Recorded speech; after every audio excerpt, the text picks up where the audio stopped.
এবারে যাওয়া যাক মামার বাড়ির উদ্দেশ্যে। আমরা দিদার জন্য বেশ কিছু ঠাকুরের জিনিসপত্র কিনে রওনা হয়েছিলাম দিনহাটার উদ্দেশ্যে।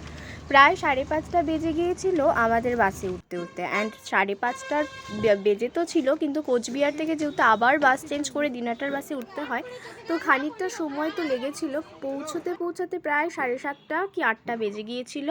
আর বাসের মধ্যে ভীষণ বোর হচ্ছিলাম, তো বন্নির ব্লগটা দেখার জন্য অপেক্ষা করছিলাম। বন্নির ব্লগ ছাড়তেই আমরা চলে এসেছিলাম কোচবিহারে। আসতেই এই দেখো, এটাই ব্লগ আমার। এদিকে বন্নির ব্লগ দেখে চোখে জল।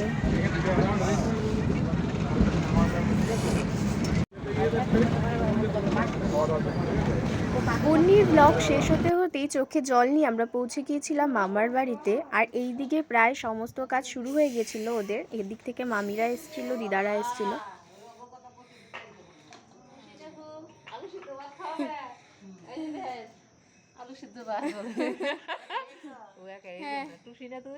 হ্যাঁ হ্যাঁ, বাবা মামার বাড়ি যেতে কার না ভালো লাগে বলো তো? মামার বাড়ি যেতে যেতেই আনন্দের একরাশ আনন্দ যেন মুখের উপরে ঝরে আসে। আর এরপরে দেখো, আমার ভাই ছিল সেখানকার পেইন্টার, এই ঠাকুরের আসনটা রং করছিল।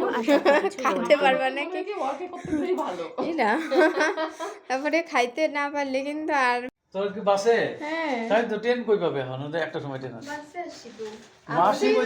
মাসি কইতেছি আমরা যে খাবো মাসি আমাকে বলতেছে যে জাঙ্গাল এলো হ্যাঁ? ওরা ভাবছে যে